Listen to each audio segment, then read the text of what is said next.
I'm Kurtop, and these are 100 items from an excavation that still can't be classified.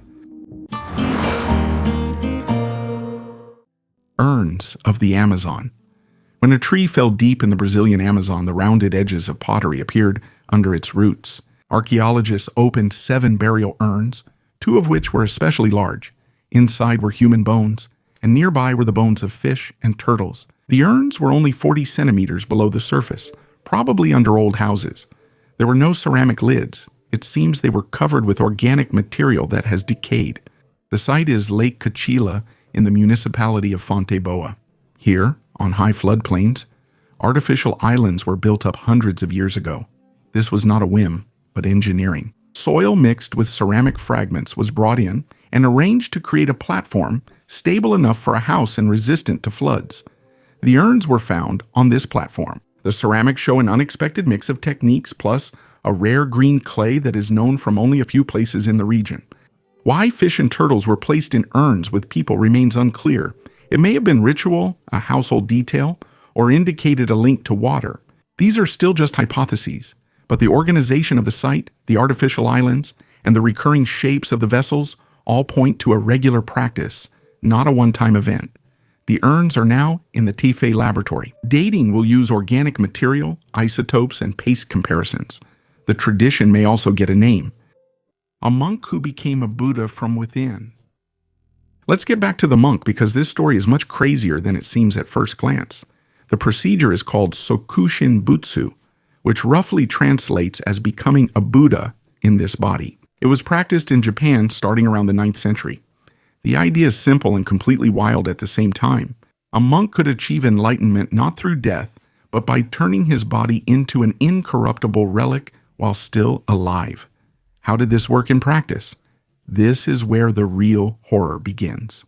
Stage 1. 2,000 days of the strictest diet. No meat, no grains, only nuts, seeds, roots, and tree bark.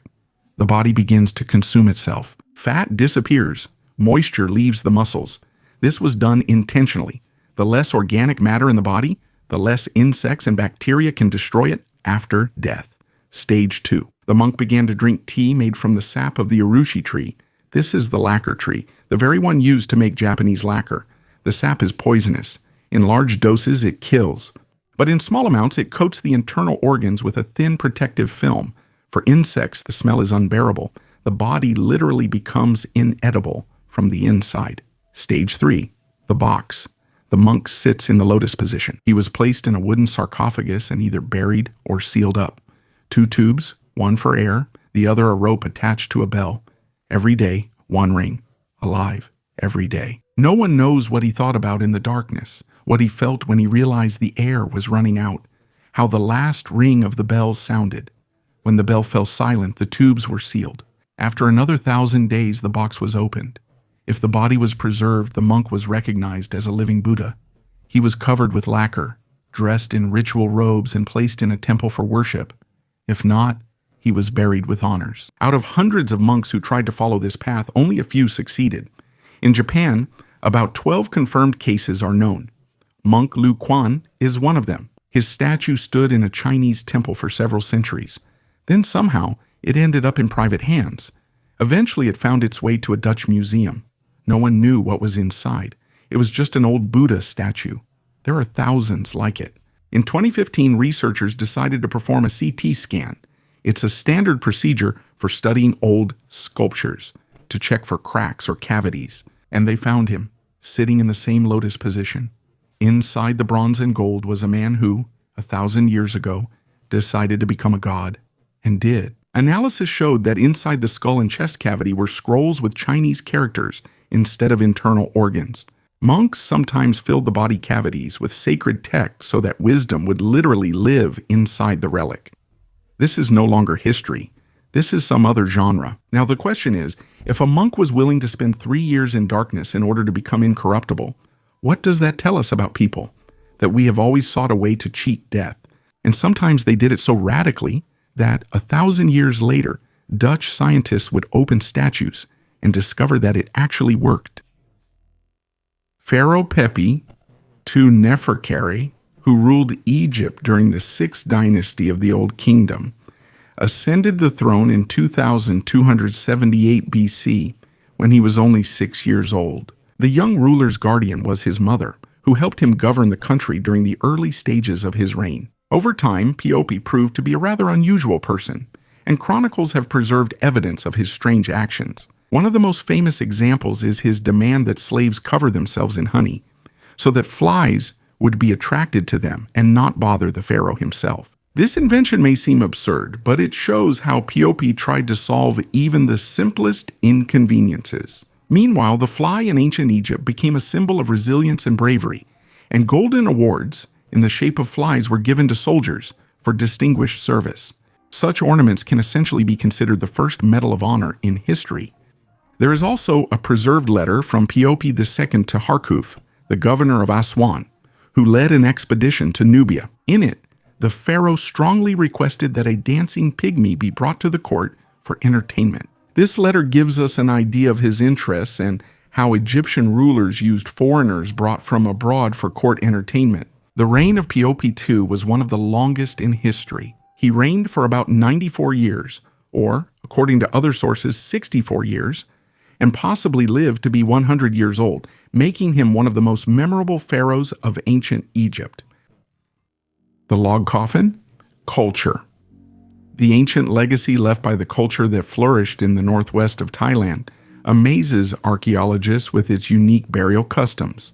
About 40 burial sites where people found their final rest in teak coffins decorated with intricate patterns testify to a highly developed Iron Age culture. Researchers from Germany and Thailand analyzed the DNA of ancient people to uncover the connections between different communities. Between 2300 and 1000 BC, a mysterious culture flourished in the province of Mae Hong Son. DNA analysis of 33 ancient people from 5 coffins showed that genetic kinship played a key role in burial traditions, highlighting the importance of family ties in the choice of burial sites. This research was a breakthrough in Southeast Asian archaeology, presenting the first analysis of cultural connections at the level of ancient communities. Despite the challenges of DNA preservation in the tropical climate, scientists identified 2 main genetic lineages associated with agriculture, indicating deep connections with the Yangtze and Yellow River valleys in China. A skull with a metal plate. 2,000 years ago, somewhere in pre-Hispanic Peru, a man received a blow to the head. We don't know what caused it. Maybe a stone, maybe a club with a metal tip, maybe in battle, maybe in a ritual duel. He survived. The skull fracture was so serious that without intervention, he would have died. This is a medical fact that can be determined directly from the bone. And then someone took a piece of metal. It was probably a piece from a household item, a bowl, fastener, or some fragment that was the right size and shape and close at hand. It was processed, shaped to fit the fracture, and implanted directly into the skull bone. This skull is now kept at the Museum of Osteology in Oklahoma. It is about 2,000 years old, and it's one of the most inconvenient exhibits for people who think that ancient people were primitive because the patient survived. This is not an assumption. It's literally written in the bone. Regeneration began around the metal plate. Bone tissue started to grow around the implant, accepting it, fusing with it.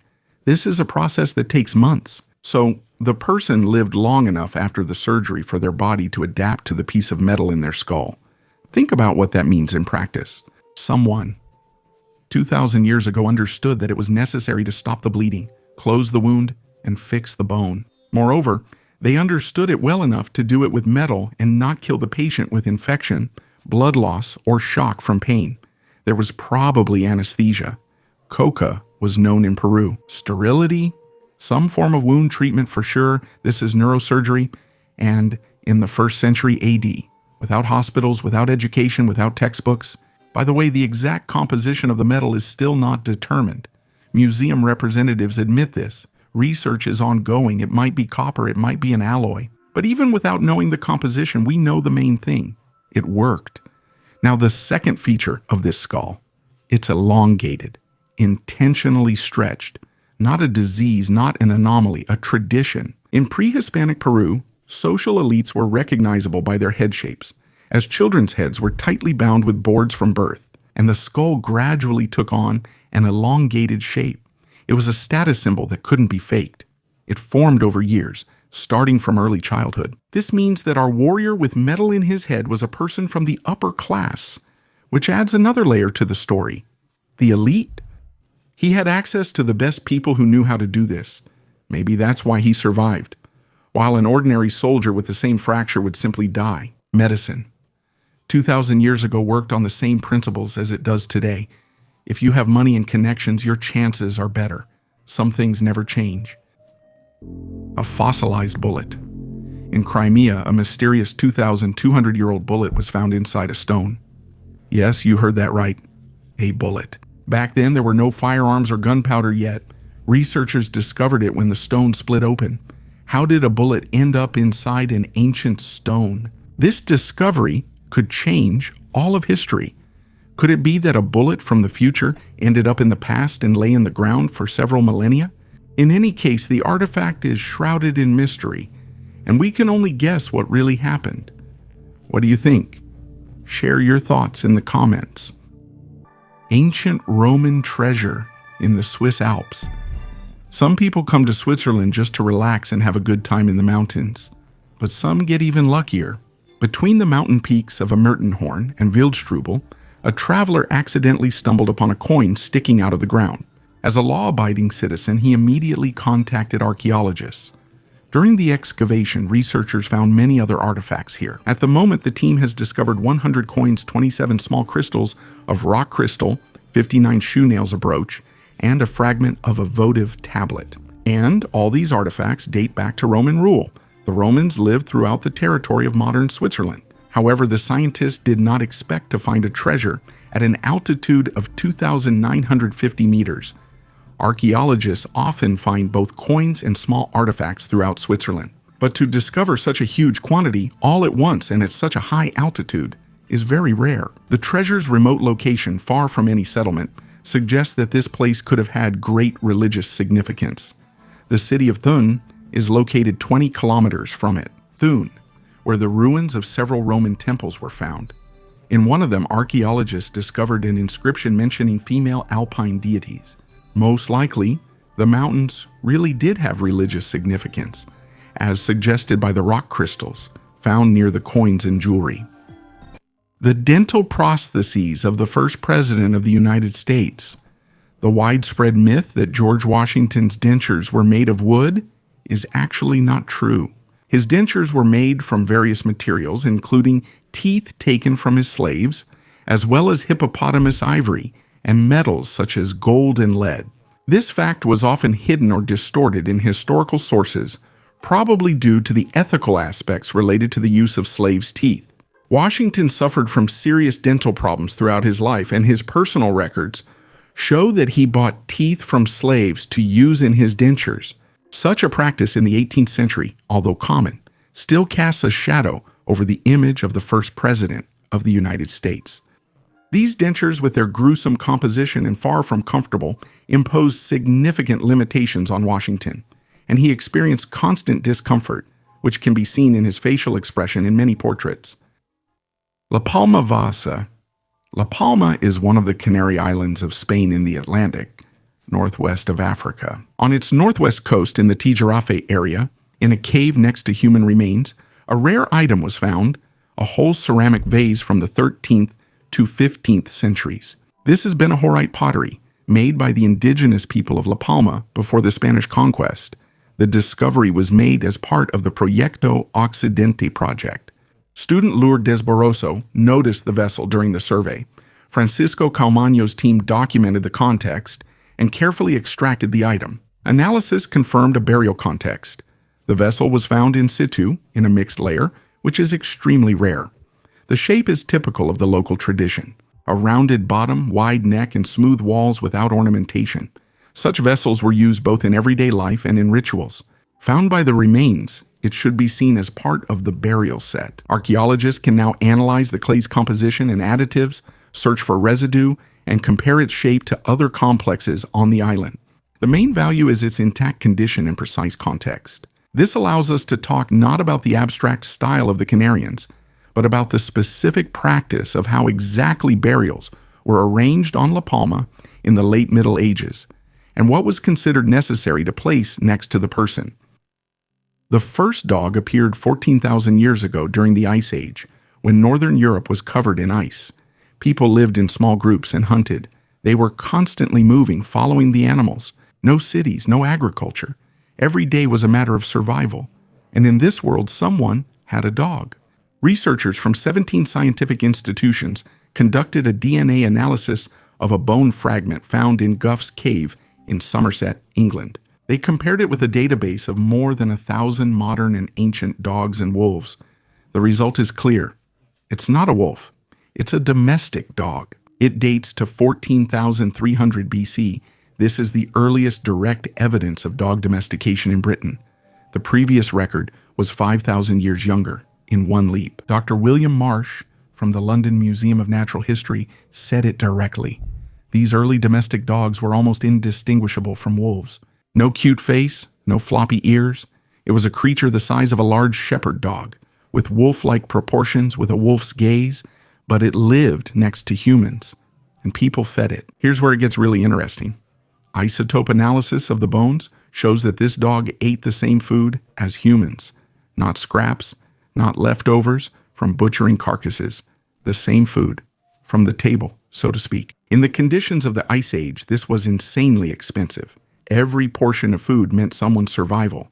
In winter, when hunting brought nothing, people could go hungry for weeks, and yet they shared with the dog, deliberately, regularly. Why? Hunting is the most obvious explanation. The dog is a tool. It senses animals before humans do. It chases, holds them. An investment in hunting tools. That version works.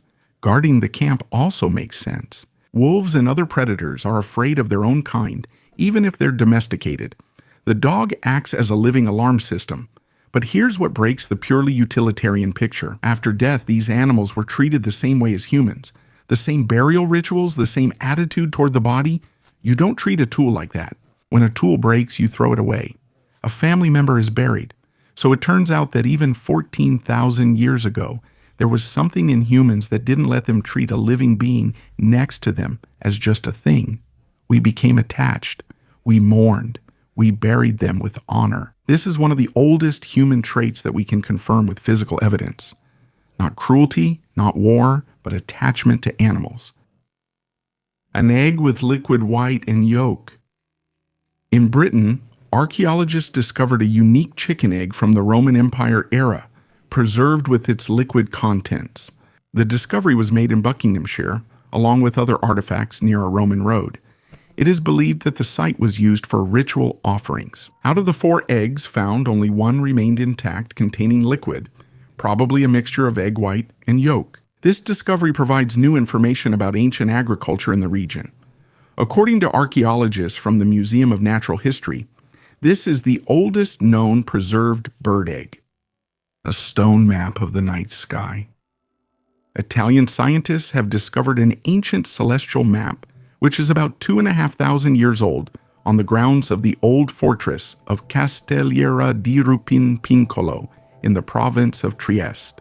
This discovery may be the oldest celestial map ever found in Italy. Castelliera di Rupin Piccolo served as a defensive structure between 1850 and 1650 BC. Among the artifacts are 2 round stones, each 50 centimeters in diameter. One of them, with a single round cutout, is believed to represent the sun. The other stone, according to experts, is a celestial map depicting the night sky above the fortress in the 4th century BC. The stone is engraved with images of constellations, including Cassiopeia, Orion, Scorpius, and the Pleiades. Using computer modeling, scientists discovered that in those times, the star Theta Scorpii could be seen from the fortress, but it is no longer visible from there today. The artifacts were created about 2,400 years ago by a single person using a hammer and a rough metal chisel with a 67 mm tip. The tool found nearby is now on display at the Muggia Archaeological Museum. Stone Age tunnels. Imagine a labyrinth of tunnels beneath the ground of Europe, stretching from Scotland to the Mediterranean. These mysterious tunnels date back to the Stone Age and have existed for 12,000 years. Archaeologists like Heinrich Kusch are simply amazed by this wonder. The tunnels, only 70 centimeters wide, stretch for hundreds of kilometers underground. There are even resting places. Who built them and why? Maybe these were shelters from enemies, or mystical passages of elves and dwarves, or perhaps someone in ancient times tried to build subway lines. What is this? Is it an ancient mystery or something more? Perhaps the secrets of these tunnels will remain unsolved, but they serve as a reminder of how amazing and incomprehensible ancient civilizations can be. Digging deep underground in the Stone Age without future technologies to create such a tunnel is an impossible task. Toltec altar with skulls. In 2024, in the Mexican city of Tula, builders were laying out a route for a railway. An excavator hit a stone. They stopped. They called archaeologists and the National Institute of Anthropology and History. The National Institute of Anthropology and History. What they unearthed changed the picture of one of the most mysterious civilizations of Mesoamerica, the Toltecs. If you've heard this word, it's most likely in the context of the Aztecs. They literally worshipped the Toltecs as their ancestors and teachers. They considered them demigods. They credited them with inventing all that was considered great. Tula, at its peak from 900 to 1150 AD, was one of the largest urban centers in Mesoamerica, with a population of tens of thousands of people. The structures they found are called momostli, a ceremonial altar, about 1 meter by 1 meter. Basalt, andesite, river stones, several low tiers, and no stairs. That's a key detail. Altars with stairs were meant for the public. The priest goes up, the crowd below watches, the ritual unfolds like a performance. This altar has no stairs, so no performance. It was a place for a closed ritual, for those who were allowed in. Around the altar, human remains, 4 skulls. Several long bones are arranged along 3 sides of the structures. One skull has a fragment of the spine attached. The head wasn't cut off right away, but together with part of the neck. This isn't a random burial or bones that haven't been moved. This is a deliberate arrangement. The remains are laid out in a pattern around the central stone. Nearby, there are ceramics, obsidian, bone tools, an artifact made of shells, spindles, and awls. It's a mix of ceremonial and everyday items. This suggests that the altar stood in the inner courtyard of someone's house. According to the field director, Emmanuel Hernandez Zapata, such places were traditionally associated with the elite. The nobility lived here. Ordinary townspeople lived on the outskirts. So the picture is like this: a wealthy Toltec house, an inner courtyard, and an altar in the center. And around it are the remains of ritual sacrifices. Who were these people? Prisoners, war captives, volunteers who were considered messengers of the gods? Criminals? We don't know. Anthropologists are now analyzing the bones.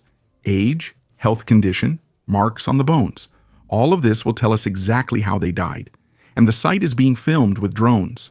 3-dimensional models are being built, because underneath, there are more layers. Tula was built atop older Tula structures. There may be more altars below this one.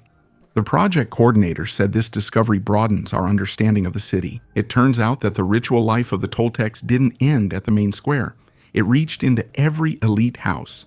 The gods lived nearby, literally in the courtyard. An ancient artifact, they decided to melt it down. A gold bracelet from the era of Amenemhotep disappeared from the Egyptian Museum in Cairo. From the 21st dynasty around 1000 BC, it's a rare piece with spherical beads made of lapis lazuli. According to the Ministry of Antiquities, the bracelet disappeared from the restoration laboratory. The authorities have handed the case over to the police. A photo of the artifact was sent to all airports, ports, and land borders. A commission has been created to inspect and re-register all items that were kept in the laboratory. The disappearance was discovered while preparing and shipping artifacts for the Rome exhibition. The Grand Egyptian Museum with Tutankhamun's treasures will open soon in Giza. The loss of an item as valuable as a royal bracelet is not only a matter of security, but also of the reputation of the collection protection system. Lapis lazuli symbolized power and protection in Egypt, an ironic detail about an item that was supposed to be under the best protection. Some believe that this artifact has already been melted down and sold as ordinary scrap. Sacrifice under the pyramid. In Shimao, an ancient fortified Bronze Age settlement located along the Great Wall of China, archaeologists have discovered striking evidence of ancient rituals. Under the stepped pyramid located in the center of this settlement, 6 pits filled with skulls were found. In these ritual pits were the remains of about 80 young women, which indicates human sacrifices. Sacrifices in ancient China were indeed a common ritual and were performed for various reasons. For example, as offerings to the river god Hebu, or as part of burial rituals, where slaves or concubines were sent to the afterlife together with their masters. However, the exact purpose of sacrificing girls from Shimao still remains a mystery for scholars. He tried to hide it from the government. During the construction of a house in the village of Muhammadpur, Baganki, Haryana State, India, ancient bronze idols about 400 years old were found. The statues depicting the Hindu deities Vishnu and Mata Lakshmi are distinguished by their exquisite carvings and patterns. The owner of the plot tried to hide the discovery by offering money to the builder, who found the artifacts in exchange for silence. However, the builder went to the police, and that is how the authorities learned about the existence of the idols. The local residents, seeing the idols as a divine blessing, expressed their desire to build a temple on that site. But the Department of Archaeology denied their request, stating that the artifacts are state property and must be preserved for study and later kept in a museum. At the moment, the statues are undergoing scientific analysis to determine their exact age and history. Preliminary findings by scientists confirm that the idols are about 400 years old. Researchers are also looking for inscriptions or markings on the idols that could shed light on their origin. Cogged stones. In the south of California, amazing artifacts were found that resemble bronze gears, which had previously been discovered in Peru. These stone gears, known as the California cogged stones, range in size from 2 to 6 inches in diameter and up to 2 inches thick. Scientists believe that they were made somewhere between 6,000 and 3,500 BC. Looking at these artifacts with modern eyes, they may seem primitive, but these stones have different features such as cups, round indentations, and teeth along the edges, as well as patterns that resemble cupcakes. Surprisingly, about 15% of them have a hole in the center, often narrow on one side. Scientists have also discovered a curious anomaly. In the middle, there is a perfect square hole, which would be difficult to reproduce even with modern technology. This suggests that their ancient creators were familiar with advanced technologies. The purpose of these stone discs remains a mystery to this day. Some suggest that they were used for some kind of ritual purposes, but who created these stones and why remains an open question. Today, the prevailing opinion is that these gears were used as ceremonial objects, but their meaning and symbolism are still up for discussion. The four-eyed figurine. This mysterious figurine, known as the four-eyed, was found in the territory of modern-day Serbia. The artifact is estimated to be over 7,000 years old, making it one of the oldest finds associated with the pre-literate culture of the Balkans. The figurine depicts a humanoid with 4 eyes, or possibly with elements resembling a mask. There is a hypothesis that these 4 eyes are actually part of a mask or headdress, and that the figurine itself may have depicted not a real being, but a mythical or divine creature revered in that society. There is even a bold suggestion that it could be something resembling a spacesuit, hinting at contact with something extraterrestrial. Although, of course, this remains in the realm of fantasy, little is known about the purpose of the figurine. It may have been used in rituals or served as a symbol of a protector or patron. This artifact raises more questions than answers and continues to spark debates among archaeologists and mystery enthusiasts. The four-eyed is one of those rare artifacts that not only reveal fragments of the past to us, but also ignite our imagination. The metal objects from Gaia's La Manna cave in Ecuador have attracted the attention of not only archaeologists, but also enthusiasts of mysticism and ufology for many years. The story of the discovery of metal objects in these caves is shrouded in mystery and mysticism. According to legends, metal plates were discovered in La Manna, engraved with symbols that resemble modern diagrams, maps, and even technical drawings. These discoveries became the basis for hypotheses about the existence of an unknown civilization in the distant past that possessed highly advanced technologies, or about contacts between ancient people and extraterrestrial beings. Supporters of these theories claim that such complex and detailed symbols could not have been created with primitive tools and must indicate more advanced knowledge. Some researchers even suggest that the plates could have served as star maps or technological instructions left by extraterrestrials. However, most scientists are quite skeptical about these findings. There is no convincing evidence that the metal objects from Lamana actually date back to ancient times. Some experts point to possible traces of modern metalworking and the inconsistency of these artifacts with the styles and technologies known in ancient Ecuador. Moreover, there are no reliable dates or clear find context for these items, which further undermines their authenticity. Archaeologists believe that these artifacts may have been created in a later period, possibly as part of a hoax or to attract tourists. Thus, despite the fascinating and mysterious story of the metal objects from the Lamana caves, their origin and significance remain in question. The story of the Lamana caves is an example of how myths and legends can intertwine with reality, creating fascinating but often unreliable accounts of our past. The skull from Cariba era. The next incredible story is about the famous Piltdown Man. We're going back to 1912 to the small village of Piltdown in England. In a gravel pit, they found the bones of an ancient human who lived more than 500,000 years ago. But not just any human. This skull looked like a mix between an ape and a human, as if it were the missing link in evolution. Archaeologists, including the famous Charles Dawson, were thrilled. They even named the find after him, Eoanthropus dawsoni. More bones and a canine tooth, which definitely belonged to this ancient human, were found in the pit. The Piltdown Man became a celebrity. He was considered an ancestor of modern humans. However, in 1953, the truth came out. It was all a forgery.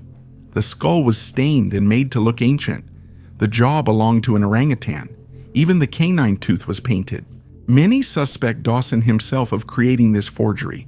There are other suspects as well, including the famous writer Arthur Conan Doyle. But the mystery remains unsolved. The Piltdown Man became one of the most notorious archaeological hoaxes. As you can see, even scientists can be deceived. Do you believe this story? The golden helmet that was buried for the gods. April 7, 1976. Galicia, northwest Spain, the village of Lero. Jose Maria Vicente is digging the ground for a shed. His shovel hits something hard. He thinks it's a stone. He pulls it out, and it shines. A neighbor was passing by and saw a golden gleam. The rumor spread around the area before Vicente even realized what he had found. The Lero golden helmet. That's what this item is now called. The Bronze Age. Around 1800 BC weight, 270 grams. Thin, with detailed engraving all over its surface. It's called a helmet, but it was physically impossible to wear it in battle. The metal is too thin. Any blow and that's it. It was a ceremonial item. Ritual. Made not to protect the body, but for something else. The proof is in how it was found. The helmet was inside a ceramic vessel, carefully packed, deliberately buried. This wasn't a loss, it was an offering, a gift to gods or spirits that have been gone from our world for 3,000 years. It seems similar items were found in Ireland and Britain. This means that along the entire Atlantic coast there was a single symbolic tradition. People who had never met in their lives made the same ritual objects with the same features. They carved them. A common language without words. Vicente didn't sell or melt down the find. He gave it to the authorities. He got a small, inadequate compensation, but the helmet stayed in Spain. It ended up in a museum as a regional symbol. A time capsule was recently buried at the discovery site. 3,000 years ago, gold was buried for the gods. Today, a message is placed in the ground for future generations. The same gesture 3,000 years later. A piece of cake. On February 10, 1840, Queen Victoria married Prince Albert of Saxe-Coburg and Gotha. At their wedding, an impressive cake weighing about 136 kilograms was served. The three-tiered treat was decorated with miniature figures of the bride and groom dressed in Roman attire. There was also an elaborate retinue made from refined sugar, which at that time was truly a luxurious and rare product. Inside, the cake was generously soaked with alcohol and filled with lemon, elderberry, sugar, and dried fruits. However, a problem arose. Victoria was on a diet, and the guests didn't seem hungry enough to tackle a cake weighing more than 100 kilograms. Therefore, at the end of the celebration, the queen ordered the cake to be cut into small pieces, which were then placed in tin boxes and distributed to friends, relatives, and other honored guests. That's how the tradition of giving guests pieces of the wedding cake began, a tradition that, even at the royal court, took the form of a keepsake gift. Many of the recipients of these souvenirs decided not to eat them, since it was a valuable gift from the queen herself. Some slices remained untouched and have been preserved to this day. Today, pieces of Victoria's wedding cake are true relics. Several of them are in the Royal Trust collection, and one such piece was sold at auction in 2016 for £1,500 sterling. If that seems like a hefty sum. It's worth noting that in 1998, a piece of King Edward VIII and Wallis Simpson's wedding cake, dating back to 1937, was sold at a Sotheby's auction for $29,900. But what's surprising is that Victoria's wedding cake has remained edible to this day thanks to its high alcohol content. Theoretically, it could still be tasted today, although this will most likely remain just a legend. The cup of an ancient ruler. In 2014, archaeologists in Athens made an astonishing discovery, a wine cup broken into 12 pieces which scientists believe belonged to Pericles, the legendary Athenian leader, whose rule marked the golden age for Athens. This historical artifact is now housed in the city's Epigraphic Museum. The most intriguing thing about this find is the inscription, which includes the names of 7 men, among them Pericles, and presumably his brother Ariphron. The inscriptions engraved on the cup became visible only when the artifact was examined in a certain way. The name Ariphron, standing next to the name Pericles, indicates a deep connection between these figures. It is assumed that the cup was used during the youth of Pericles at a wine symposium, where participants traditionally engraved their names as a memento of their time together. The discovery provides a unique insight into the culture and customs of ancient Greek society, allowing us to look into the past and feel the connection between eras. The Lady of Baza. We remain in Spain but move 6 centuries earlier, 4th century BCE, the Iberian Peninsula. Somewhere in the south, in the area of the modern city of Baza, a woman lies in the ground, more precisely her image, a limestone sculpture just over 1.2 meters tall. The woman sits on a winged throne, richly dressed. She wears an embroidered cloak, jewelry, and has an elaborate hairstyle. Pink paint marks her cheeks and red stripes edge the cloak. 2,400 years in the ground, and the paint has partially survived. This is the Lady of Baza, one of the most mysterious artifacts of the Iberian Peninsula. But here is what makes her truly strange. When archaeologists unearthed the statue in 1971, they found cremated human remains to its right. Not next to it, but inside it. There is a niche in the right side of the sculpture, small and neat. That is exactly where the burned bones were placed. The statue was not a monument, not a tombstone. It was an urn, a throne in which the dead woman sat, literally inside her own statue. Who is this woman? No one knows.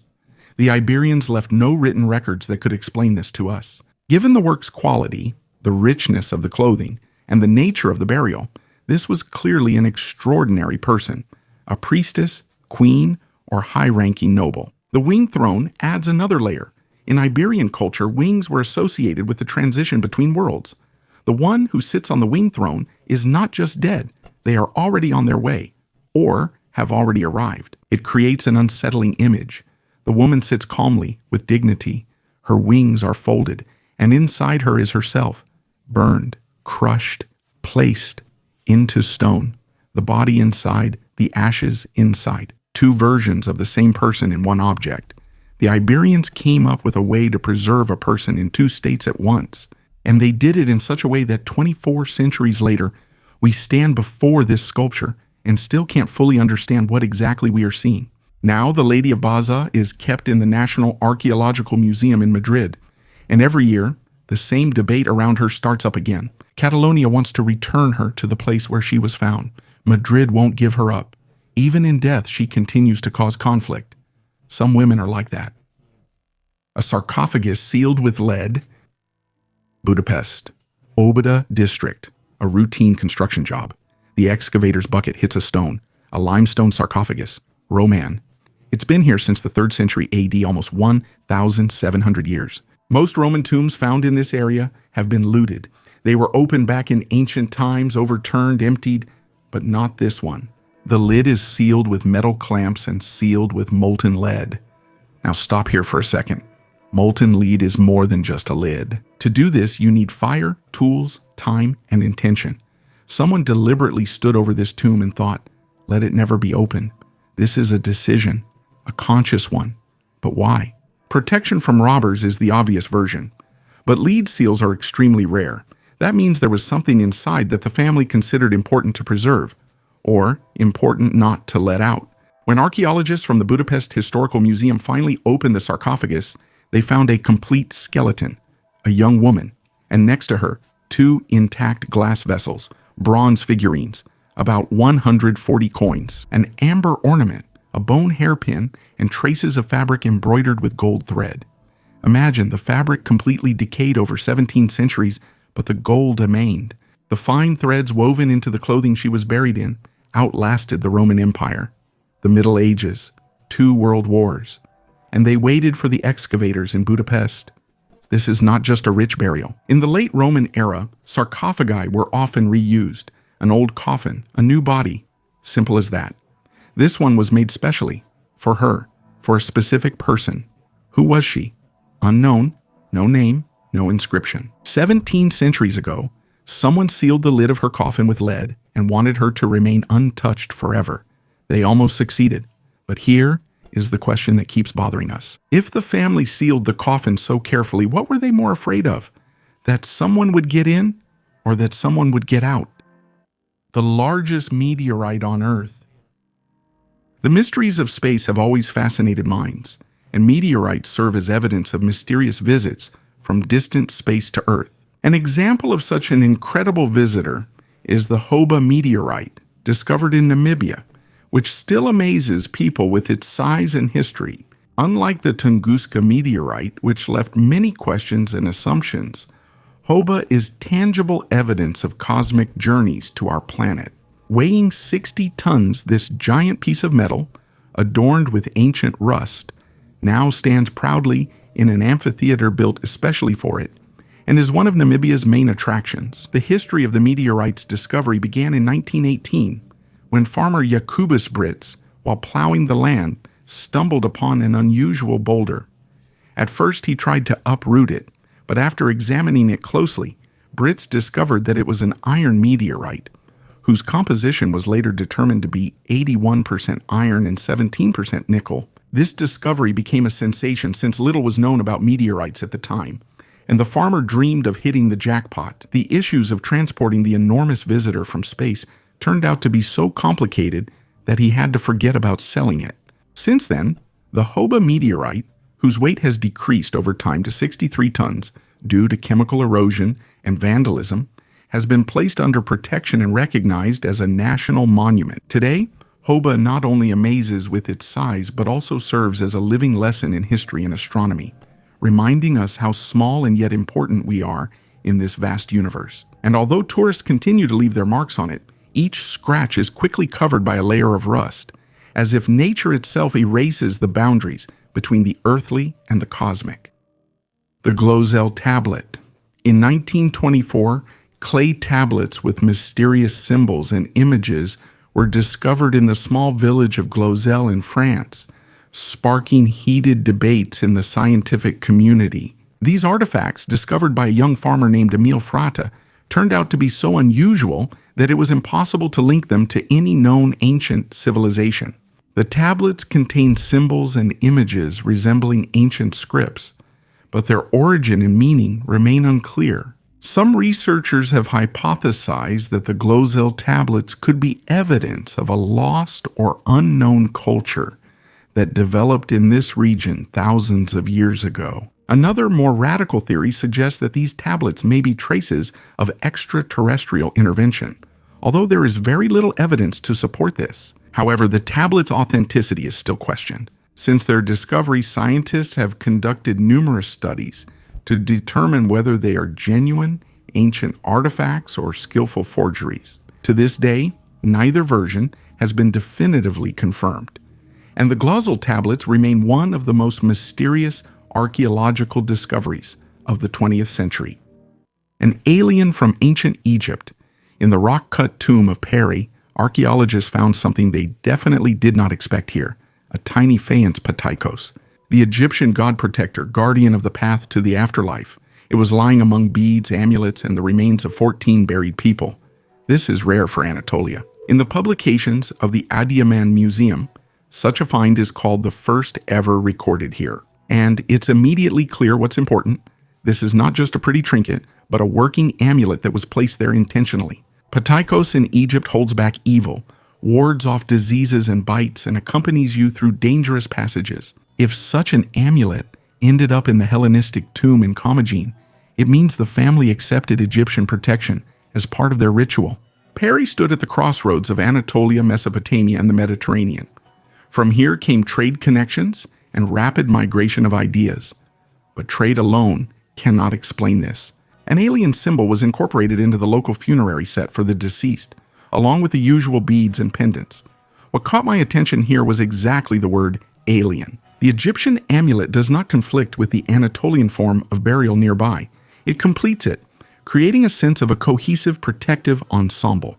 The small figurine shows how easily ancient societies incorporated useful foreign symbols into their beliefs. The Hand of Glory. Ancient magicians and shamans amaze and astonish with their ingenuity. Their knowledge of human psychology is especially inspiring, because not only did they manage to create certain magical objects, but they also made people believe in their miraculous power. One such example is the Hand of Glory. The first mentions of this terrifying thing date back to the 1600s, but those are only the officially recorded ones. To create this magical object, you needed the hand of a hanged murderer. The most interesting thing is that I even have a recipe for making this creepy thing. You can write it down, just in case you ever need it. The hand must be cut off from the body of a hanged criminal. It is pickled in salt in the urine of a man, a woman, a dog, a horse, and a mare. Then it needs to be smoked with herbs and hay for a month.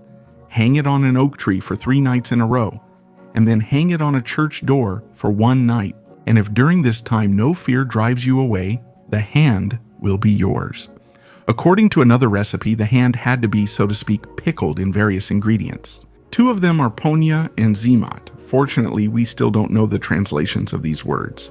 So what is the purpose of this hand? Well, it's simple. By performing a certain ritual using this hand, you can open absolutely any door on the planet. It's a kind of magical lockpick. What's remarkable is that there are even stories that supposedly describe real cases of using such artifacts. In the 1873 book Curious Myths of the Middle Ages, there's a story told by a maid. During a severe storm, a beggar appeared on the doorstep of an inn in the English county of Northumberland. No rooms were available, but he was allowed to spend the night by the fireplace with the maid. The woman woke up at night and saw the guest take a dry human hand from the folds of his cloak, lit candles fixed between the fingers, and quietly muttered some kind of spell. After that, he calmly wandered around the hall, putting more or less valuable things, dishes, candelabras, and so on, into a sack. The maid rushed to wake the master and the other servants, but they were in a deep, unbreakable sleep. Then she grabbed a jug of milk and poured it onto his hand. The candles went out, and the sleep paralysis lifted from the inhabitants of the house.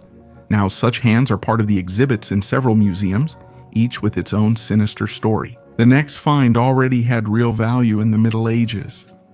The Salt Man from Iran.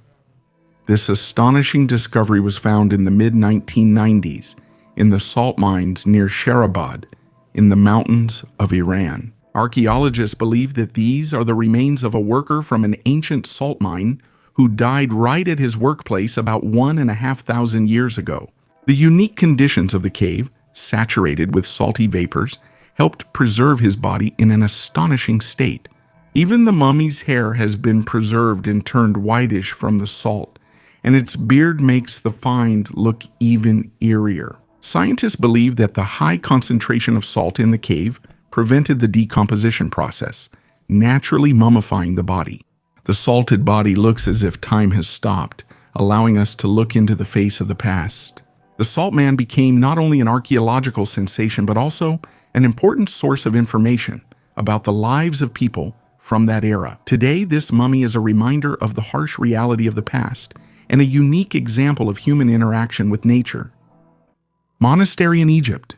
Egypt, Bahira Province, a desert lowland in Wadi El Natron, an hour-and-a-half drive from Cairo to the west of the Nile. Now, there are several active Coptic monasteries here, salt flats and emptiness. But in the 4th to 6th centuries AD, this place was the center of the world, at least for people who decided to renounce the world. It was here, according to most historians, that organized monastic life originated. Not just individual hermits in caves, but the first structured communities where dozens of people lived, prayed, worked, and died together according to common rules. Monasticism in the Christian world originated here.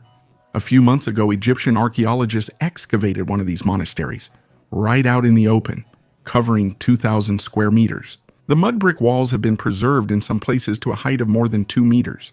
Inside, there is an open central courtyard. Around it are living quarters, utility annexes, kitchens, ovens, and storerooms. The domed ceilings are adapted for the heat. The architecture is both simple and clever at the same time. Everything is designed for the climate, community, and life. The walls are finished with white plaster. On the plaster, there are frescoes, crosses, palm trees, geometric patterns, and Coptic inscriptions with the names of monks and prayers. This is an important detail. They left their names. These people who voluntarily left the world gave up their possessions, their families, their future. They wrote their names on the wall, as if they wanted someone someday to read them. We read them. 1,500 years later, inside the monastery, a burial was found. The monks buried their own right here, in the living space. The deceased remained part of the community. They were not taken outside the walls. They were not sent to a separate cemetery. They stayed among the living. For a modern person, this sounds wild, but the logic is clear. In a world where death is just a transition, the line between living and dead is less severe. They coexist. That's what's interesting about this discovery. We know about monasticism from texts, from rules, from theological treatises. They all tell us how monks were supposed to live. But here, we see how they actually lived. Kitchens, stoves, storerooms, one for everyone. Tiny rooms and a courtyard where they likely met each morning. Somewhere, murders or rituals. The burial of infants in the homes of the Iberians, who lived on the Iberian Peninsula during the Iron Age, has long raised questions, even among scholars. Various theories have been proposed, ranging from murders to rituals. However, a recent study has helped to understand the essence of these burials. Researchers concluded that the infants died of natural causes. Most likely, it was due to premature births or complications during delivery, rather than because of ritual practices. This conclusion was reached through the analysis of infant teeth using advanced technologies such as microscopy and synchrotron radiation. The study examined the remains of 45 infants, and the methods of optical microscopy and microfluorescence helped determine the moments of birth and death with high accuracy. The key factor was the discovery of the neonatal line in the teeth, which forms around the time of birth. This data allowed scientists to prove that many infants died immediately after birth due to health conditions. The Iberians usually practiced cremation, so the discovery of uncremated newborns in living quarters previously caused controversy.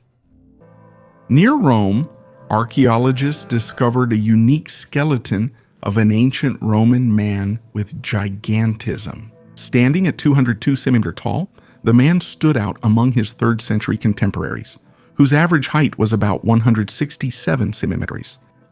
Gigantism is an extremely rare condition, affecting about 3 people per million, and is linked to a dysfunction of the pituitary gland during childhood. Previously, partial skeletons were found in Poland and Egypt, which were thought to indicate gigantism. However, the Roman discovery became the first confirmed case from ancient times. The skeleton was found in 1991 during excavations of a necropolis in Fidene under Roman control. The archaeological team immediately noted the unusual length of the tomb, and later studies confirmed the peculiarities of the bones. Researchers found damage to the skull consistent with a pituitary tumor, as well as disproportionately long limbs and signs of bone growth in early adulthood. The man's early death, presumably between the ages of 16 and 20, may indicate gigantism. The skeleton was found without any burial goods, and his burial did not differ from the traditions of that time, which suggests his acceptance by society. The symbolism of this find highlights the interest of the Roman upper class in people with physical anomalies. The mummy of a gnome. Have you heard the legends about small creatures that lived underground? The Ainu, the indigenous people of Japan, and Native Americans described them as short beings living in underground worlds. Perhaps they are even the prototypes of human gnomes. In 1932, in the San Pedro Mountains, gold prospectors blew up a rock and discovered a strange mummy weighing only 340 grams and measuring 46 centimeters tall. This dwarf was covered with a strange dark substance, and its eyes appeared incredibly bulging. Scientists debated for a long time whether it was a doll, a mummy, a child, or proof of some ancient race. Unfortunately, the mummy disappeared, and its fate can only be guessed at. Many ufologists consider it possible evidence of a near-human or even extraterrestrial race. No one knows where this mysterious mummy is now.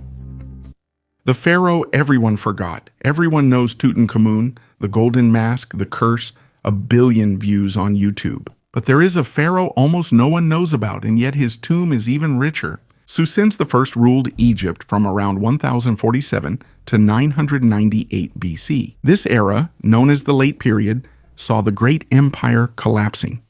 Power was split between pharaohs and priests, with only memories left of its former glory. And so this pharaoh of the declining era lay in a sarcophagus made of silver. Not gold, but silver.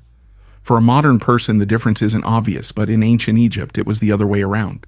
Gold was mined in Nubia, and there was a relatively large amount of it. Silver, on the other hand, was not found in Egypt at all.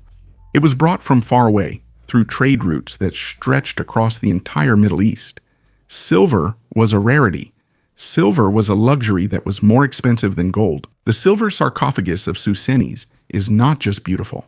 It's a display of wealth that, in the context of its time, surpasses the golden mask of Tutankhamun. The tomb was discovered in 1940 in Tanis. The French archaeologist Pierre Montet opened an untouched burial. Untouched is the key word. Most Egyptian tombs were looted back in ancient times. This one wasn't. Everything remained in place. Jewelry, vessels, burial equipment. Why does no one know about it? Partly it's bad luck with the date. Montet announced the discovery in May 1940. On the same day, German troops began their offensive against France. The world's newspapers were writing about something else. The sensation was drowned out by war reports and never resurfaced. That's how history works. Tutankhamun was discovered in peacetime and became an icon. Susens was discovered at the beginning of World War II and remains unknown. His silver sarcophagus is now kept in the Egyptian Museum in Cairo, in the same building as Tutankhamun's golden mask. There are lines for Tutankhamun, almost no one for Susenes. Sometimes being richer is not enough. You also need to choose the right moment. The Thuringian dagger. After heavy rains near the village of Gütersleben in northern Thuringia, a bronze dagger emerged from the soil. The person who found it did not pull it out and informed the archaeologists. In the restoration workshop in Weimar, it was confirmed this is a Bronze Age dagger. It is about 3,500 years old, the type with a plate tang. The wide, flat tang of the blade was attached to the handle with rivets, usually made of wood, horn, or bone. The technology was quite advanced for its time, casting the plate from bronze, shaping the edge, polishing the base of the tang, and drilling holes for the rivets. On such items, the traces of the rivets show exactly how the handle was attached and whether the blade could withstand the load. Next comes the alloy analysis, the proportion of tin and impurities, X-ray, corrosion, stabilization. If any organic remains have survived on the tang, it will be possible to reconstruct the shape of the grip. The artifact was found without a grave or cultural layer. Most likely, the item was pushed to the surface by shifting karst soil after a rainstorm. In any case, it's a valuable find. Direct evidence of craftsmanship and exchange in the center of Bronze Age Germany. Such daggers could have been both working weapons, status symbols, or offerings buried in the ground. The exact scenario will be revealed by the examination. Unauthorized searching is prohibited in the region, and this particular way of reporting a find preserves both the item and information about it. After examination, the dagger will go on display at the Elric Local History Museum. From the field, it will move to a showcase with a clear history of its origin. Remains of the last crocodile in Europe. Crocodiles migrated to Europe from Africa, but climate changes led to their extinction. In the province of Granada, Spain, paleontologists found a crocodile tooth that is about 4.5 million years old. This specimen was one of the last in Europe. It is believed that about 6.2 million years ago, crocodiles crossed the dried-up floor of the Mediterranean Sea, moving from Africa to Europe. Excavations at this site began in the 2000s. During this time, more than 2,000 fossils have been discovered here, including remains of elephants, reptiles, and fish. A recently discovered tooth, according to scientists, belonged to a crocodile closely related to modern African Nile crocodiles. Graves of the earliest horsemen. I talked about the first chariot in the previous video, and in this one, we'll find out when humanity mastered horseback riding. Scientists from the University of Helsinki believe that this happened at least 4,300 years ago. Researchers studied more than 217 skeletons from 39 sites. About 150 of them belong to the Yamnaya culture. At least 24 skeletons may have belonged to riders, which could mean that horseback riding was already widespread 3,000 years ago. Horseback riding is indicated by changes in the skeleton, the place where muscles attach to the pelvis and thigh, the shape of the hip joint head, degeneration of the vertebrae due to vertical load, and other factors. To determine whether a horse was used for riding, there are 6 skeletal indicators. In one of the graves, which is 4,300 years old, only 4 of them were found. It was previously believed that horseback riding was mastered by the people of the Yamnaya culture, which made them the first nomads and allowed them to spread Proto-Indo-European languages across much of Eurasia. However, it is still unclear what people used horses for.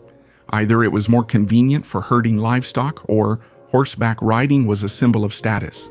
But we shouldn't rule out that the main use of horseback riding was war. After all, historically, wars have forced people to invent new technologies and improve their way of life. To improve their combat abilities on the battlefield, people used horses.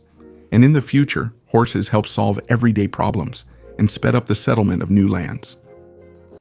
Carter's letter. Howard Carter discovered Tutankhamun's tomb in 1922. Everyone knows that. What not everyone knows is that he hated the man who made him famous. Here's the story. November 1922, Valley of the Kings. Carter breaks open the sealed door and sticks a candle through the gap. Lord Carnarvon stands nearby and asks, "Do you see anything?"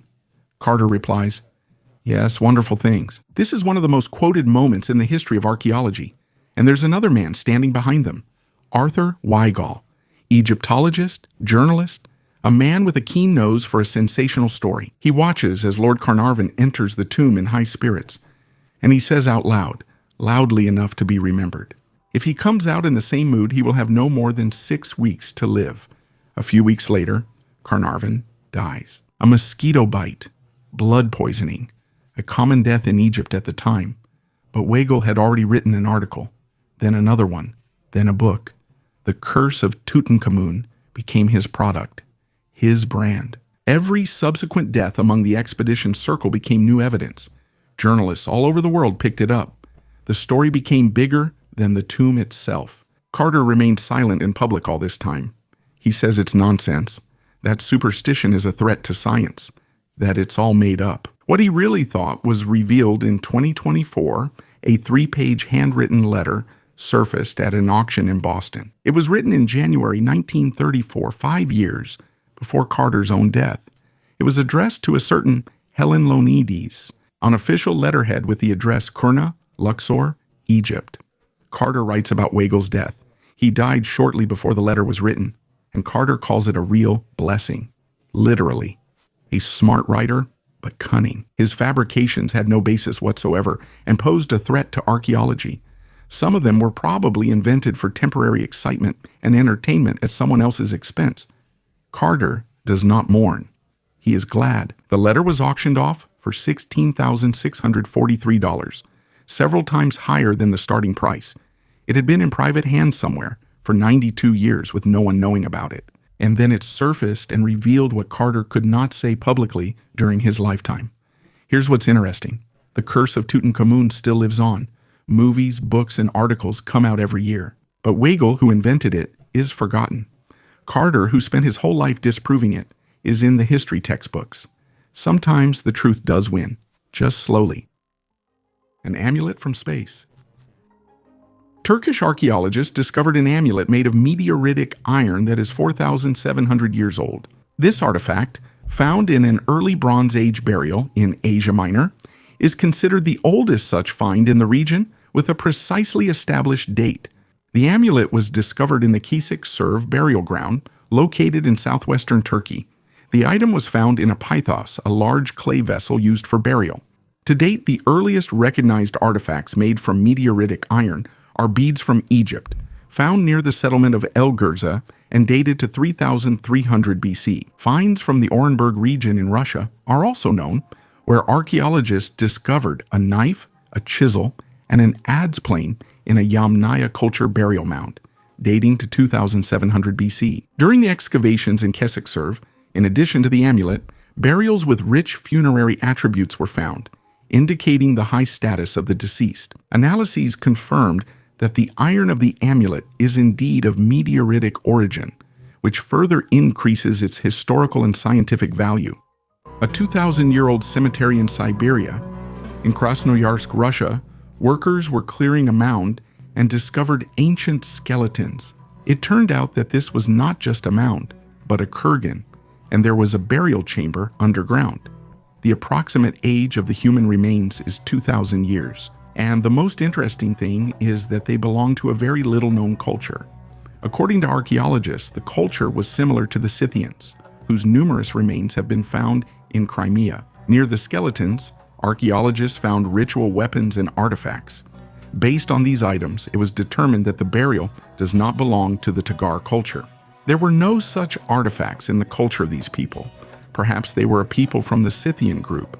They were most similar to the Scythians. A few years ago, another interesting burial was found in Siberia, which is also about 2,000 years old.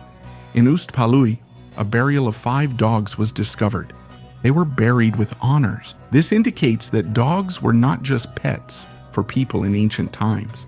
Not every person was buried in a designated place, let alone with expensive ornaments. While archaeologists in Siberia are trying to study an ancient burial site on the other side of the world, scientists have managed to solve an ancient grammatical puzzle.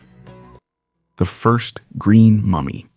In one of the tombs of the Egyptian necropolis in Abydos, archaeologists came across a sarcophagus covered inside with a thin green coating. At first, they thought it was just traces of copper or mold, but analysis showed that it was actually a mineral deposit of malachite. Over time, they soaked into the mummy's bandages and skin, giving the body a strange greenish tint. The burial is about 2,600 years old. Inside is a man, judging by the bones and attributes, a wealthy person but not a pharaoh. In the tomb, they found amulets, vessels with incense, and remnants of an oil mixture that was used to cover the body before mummification. The mummy turned green after centuries due to the copper salts in the mixture. For the Egyptians, the color green was not just decorative, it was the color of rebirth, Osiris, vegetation, and eternal life. Therefore, even in this accidental chemical reaction, there is symbolism. The body truly became eternal, not metaphorically, but literally. Copper compounds could have entered the tomb from jewelry, vessels, or pigments used in painting, but the result itself looks so unusual that the mummy was unofficially nicknamed green. The faces are not from here. I thought that Chinese bronze could no longer surprise me, until in 2023, archaeologists discovered new pits at the Sanxingdui complex in Sichuan province. They started pulling out masks from there that no one had ever seen before. It was a green bronze face about 70 centimeters wide. The eyes were narrow and large. The outer ears curved like antennas, and the mouth is a narrow lipless slit.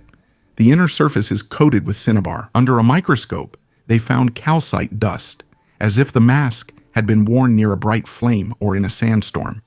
Some specimens are covered with the thinnest foil of 99% gold.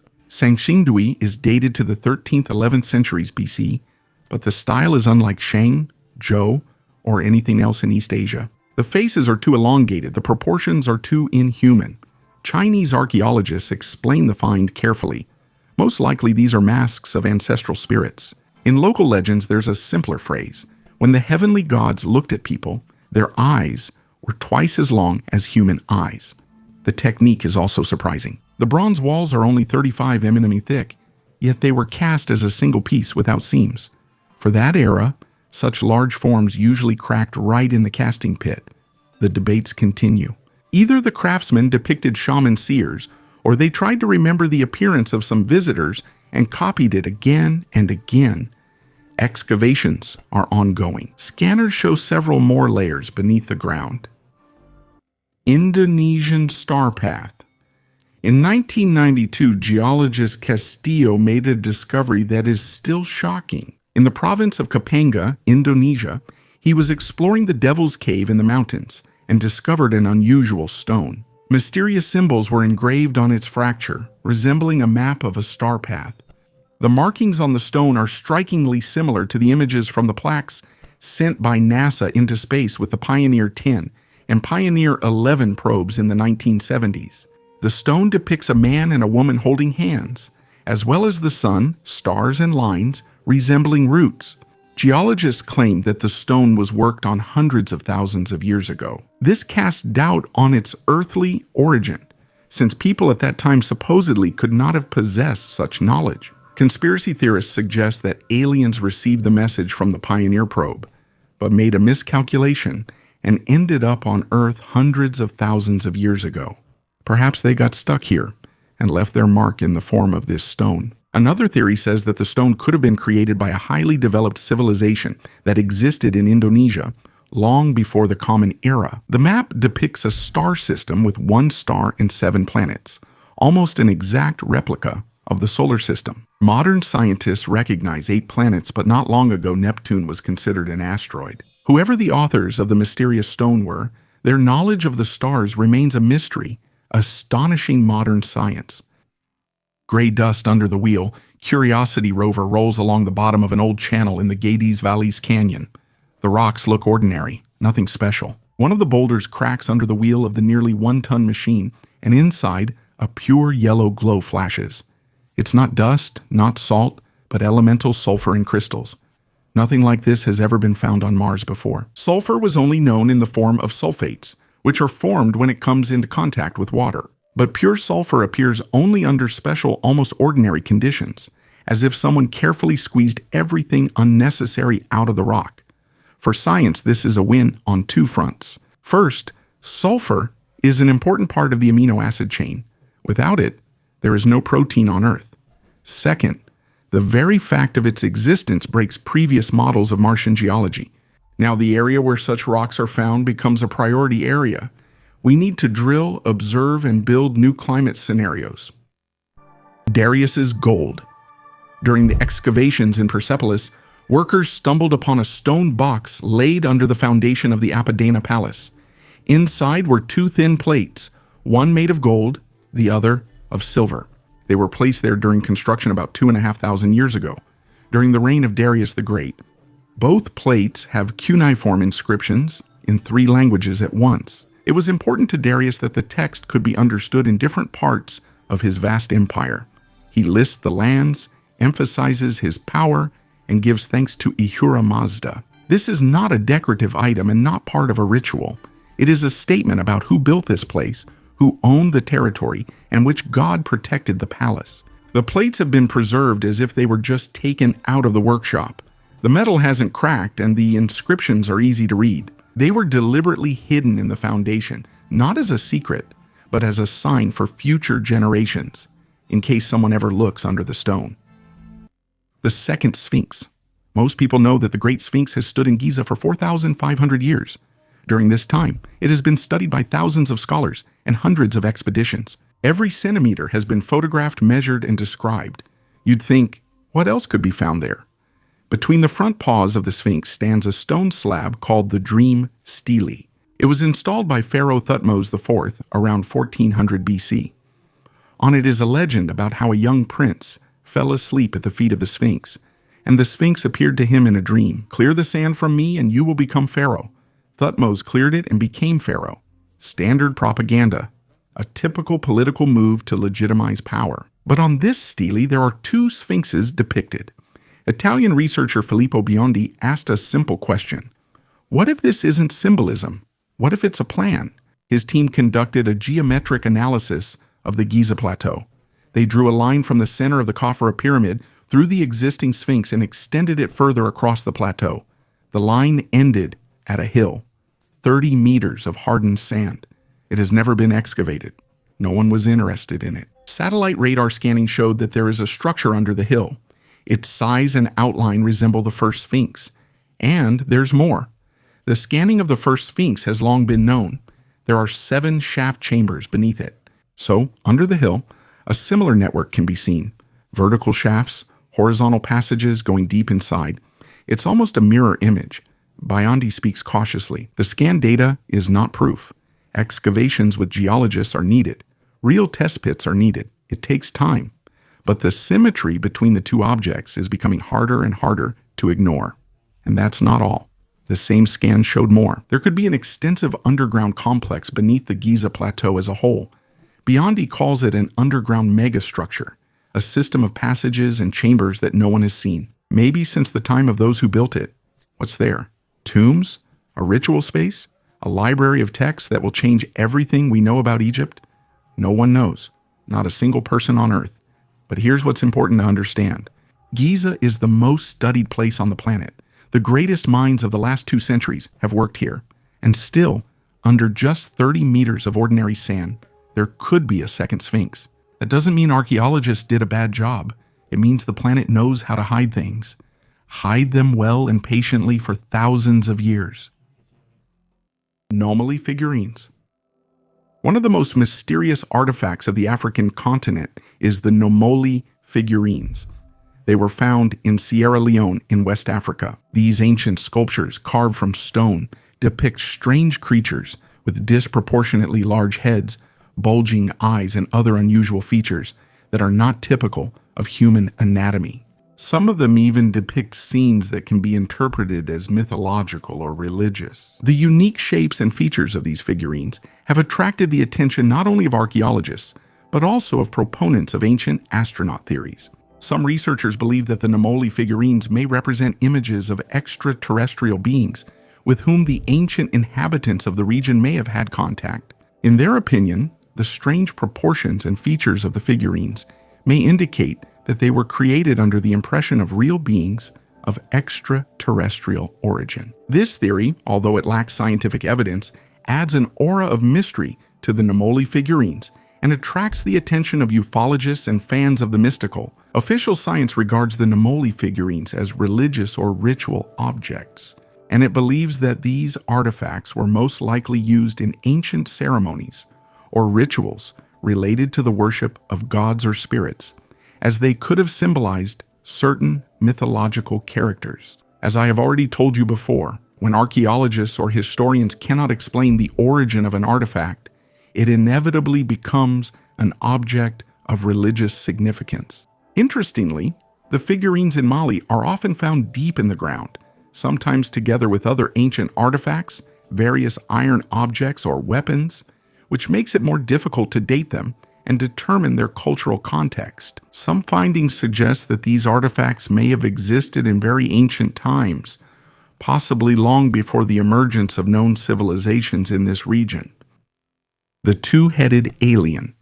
In Tibet, a strange mummy with 2 heads was discovered, which was immediately dubbed the two-headed alien. This artifact caused shock among scientists and mysticism enthusiasts. The mummy looks as if it came from the bottom of the sea with antennae. In 1964, the research vessel USNS El Tanin was studying the depths of the Southern Ocean and accidentally took a photo of something unexplainable. At a depth of 3,900 meters, the camera captured an object resembling a radio antenna. What is it? Another lost signal from aliens? The news quickly spread through the newspapers, and everyone decided it was proof of extraterrestrial intelligence. But it turned out not to be so simple. After some time, scientists found out that it wasn't alien technology. In fact, it was a deep-sea sponge that really did look like an antenna from a distance. As it turned out, nature also has its own design style. The dagger from Fenyő. During construction work in the north of Hungary, in the village of Fenyő, archaeologists found an iron dagger that is over 3,000 years old. The weapon was lying in an ancient burial next to the remains of ceramics and jewelry. This in itself is not uncommon. In the Bronze Age, such items are often found, but this particular specimen turned out to be special. The blade is made from iron of meteoritic origin. Analysis showed a characteristic ratio of nickel and cobalt, exactly what is found only in extraterrestrial alloys. Essentially, the weapon was made from a fragment that fell from the sky. The find dates back to around the 13th century BC, that is, long before people learned to smelt iron from ore. This means that meteoritic metal was the only source of iron at that time, a rare, expensive, and almost sacred material. Such items could belong only to the elite or priests. Similar daggers have been found in other regions, from Mesopotamia to Egypt. The most famous example is the dagger from Tutankhamun's tomb. All of them were made according to the same principle. The forged metal was not melted, but cut and polished by hand. Scientists believe that weapons made from celestial iron were seen as a sign of a special connection with the gods. At that time, there was no way to explain the origin of this metal, and so it was valued not for its strength, but for its origin. Baltic Disc. 2011 Swedish divers scan the seabed and see a perfect circle 60 meters in diameter. A straight groove extends from it, as if something had been breaking along the seabed for a long time and landed. The photo spreads through the media. An underwater flying saucer, the Millennium Falcon. Tourists are booking spots on boats. Ufologists are already writing books. 2025. A team of geologists takes an underwater LIDAR scanner and conducts their thorough research. The structure is strange, but inside it's ordinary granite. On the cuts, there are shells of glacial rocks. It's a boulder rolled by ice for 1,000 years, eventually getting stuck in the silt and leaving an unusual trail. This conclusion matches previous findings. Sometimes a perfect saucer is just a stone polished by a glacier. But it was this very stone that made people dive to the bottom, bring new equipment, and clearly show how science destroys myths and fakes. The stone remained a stone, and the Baltic Sea got its first underwater geopark. Nukuhiva bas-reliefs. On Nukuhiva Island, which is part of the Marquesas Islands archipelago in French Polynesia, archaeologists are amazed by mysterious statues. The bas-reliefs and sculptures depict strange beings that resemble gray aliens. They have human bodies, but their heads look like reptiles with huge round eyes and low-set mouths. Who created these statues and why is unknown. The modern natives of the island know nothing about the origin of the sculptures and believe that they depict the ancient god Onu, who, according to their beliefs, created the world. When Europeans discovered the island in the 16th century, it was inhabited by savage gatherers who became notorious for cannibalism. However, the connection between the current inhabitants and those who created the mysterious statues has been lost. Archaeologists suggest that these sculptures are at least 150,000 years old. Some believe that they depict priests in ritual masks, but such masks look too unusual to be just a part of earthly culture. Supporters of the conspiracy theory are convinced that a colony of aliens once lived on Nukuhiva. In their opinion, the statues depict human-alien hybrids, and the sculptures themselves are traces of ancient experiments. The flesh of the fish god. The Dogon people live in the cliffs of Bandiagara. Once every 60 years, they hold the Sigi festival. The main ritual is to carry out the huge Nomo mask. According to legend, Nomo was an amphibian.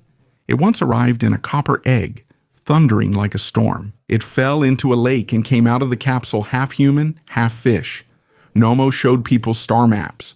It's said that next to Bright Sirius, there is another dark, very massive star. Astronomers discovered this white dwarf, Sirius B, only in the 19th century, but the Dogons spoke about it long before telescopes existed. So that his lesson would not be forgotten, Nomo, according to the myth, shared his flesh, giving people pieces of his skin as sacred food. That is why the Dogons still call his power Nyamya Numu, the life inside the fish god. They keep long tablets with a pair of stars in secret sanctuaries. Scientists still cannot understand whether this knowledge is ancient or a later hint from missionaries. But the Dogons themselves are sure that the copper egg really did come and will return one day, when the time of the next Sigi comes. The history of UFOs is always a mix of fear, technology, and myths. Let's keep that in mind and move on. Did the first forest appear in Russia?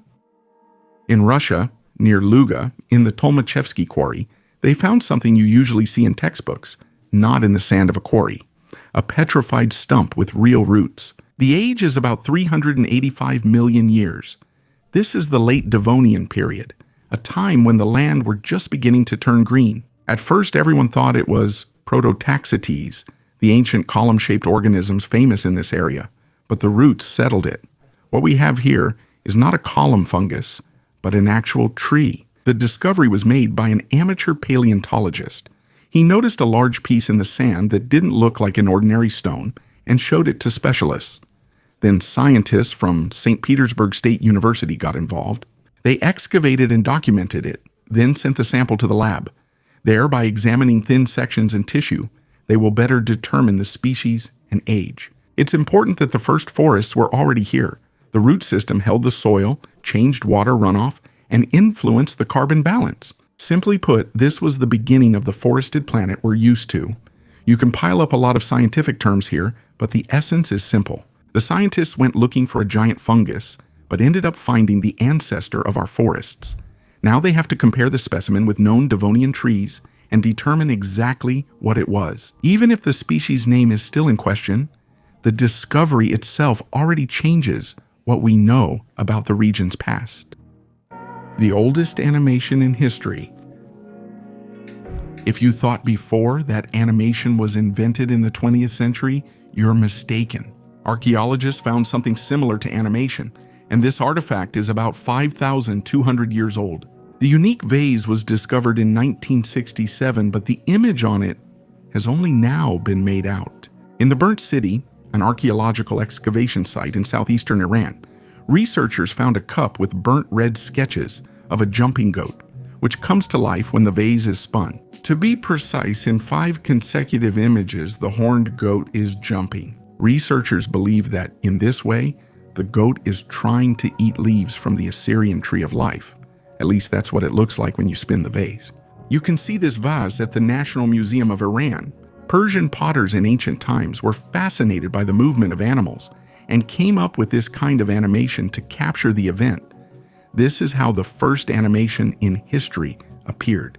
While in ancient Iran people tried to capture a goat in motion, in what is now Germany, people used a wishing well. China is drilling to the mantle from the surface. In 2026, the ship Mengxiang, which means dream, set sail from the port of Guangzhou. The cost is $470 million. The goal is to drill through the Earth's crust and reach the mantle for the first time in history. Take a second to realize the scale. We have launched probes beyond the solar system, photographed a black hole, and set foot on the moon. But at the same time, no one, not a single person, has ever held a real piece of the Earth's mantle in their hands. And all our knowledge about what lies deeper than a few kilometers down is mathematics, seismic waves, models, indirect data. Just a simple comparison. An apple. The skin is the Earth's crust, the flesh is the mantle, the seeds are the core. In all of human history, we've never even bitten through the skin. Why do it on a ship and not on land? Under the continents, the crust is 30 to 50 kilometers thick, unreachable. Under the ocean, it's only 5 to 7. That's exactly where the Mohorovičić discontinuity is. The moho, the boundary between the crust and the mantle. Mengxiang is aiming for 11 kilometers beneath the ocean floor at 300 degrees and a pressure of 2,000 atmospheres. The USSR has already tried. The Kola Super Deep Borehole, 1970. Kola Peninsula, 12,262 meters deep. Still a world record. But they didn't reach the mantle. At 7 kilometers, they expected basalt. They found granite saturated with hot water, which shouldn't have been there. The temperature turned out to be twice as high as expected. The drill bits were melting. A pipe string weighing 200 tons would break under its own weight. In 1992, everything was shut down. But the most unexpected lesson from the Kola project. At depths where life shouldn't have existed, They found living microorganisms. This turned all understanding of the boundaries of the biosphere upside down, heading to places the Kola project never reached. Taking into account everything that Thanos taught, 180 meters long, 33 meters wide, 9 laboratories on board. The main thing is the innovation of the RMR system, which returns the drilling fluid back on board instead of dumping it to the bottom. Without it, the well walls at such depth simply can't be held. Why spend $500 million? First of all, to finally see, not just guess. 99% of our knowledge about the Earth's interior is indirect data, a direct core sample from the mantle, a pristine, unchanged specimen for the first time in history. Plus, core samples preserve a climate record spanning tens of millions of years, the longest weather diary on the planet. Secondly, life. The Kola borehole found microorganisms where they shouldn't have existed. Many biologists today believe that life didn't originate in the surface ocean at all, but in exactly these kinds of conditions, in hydrothermal systems of the deep crust. If confirmed, this would answer biology's main question and support the possibility of life in the subsurface oceans of Europa, Jupiter's moon, or in Enceladus's geysers. Thirdly, money. Menshang combined scientific drilling with the exploration of gas hydrates, combustible ice, frozen methane on the ocean floor. The world's reserves are 20,000 trillion cubic meters. There are 84 trillion just in the South China Sea. Plus, there are rare earth elements on the ocean floor, without which electric car batteries and military electronics won't work. The market is worth trillions of dollars. China wants to be first. But won't we puncture the Earth? No. Wells with a diameter of less than 30 centimeters won't destabilize a lithospheric plate that's thousands of kilometers wide. It's like a needle in a concrete wall. The plan is to finish by 2030. The Kola well once found water where it shouldn't have been. It found life where it shouldn't have been. Menshang is going 3 kilometers deeper than the basalt ocean floor. By 2030, we might have answers that could change several scientific disciplines at once, or new questions, which honestly is even more interesting. Susan was one of Tutankhamun's wealthy men. He just wasn't lucky with the date of his discovery. How many stories like this do we still not know? Simply because something more important happened on that day. Write in the comments which story impressed you the most. Subscribe to catch the next episode. Thanks for watching. Goodbye. Subtitles by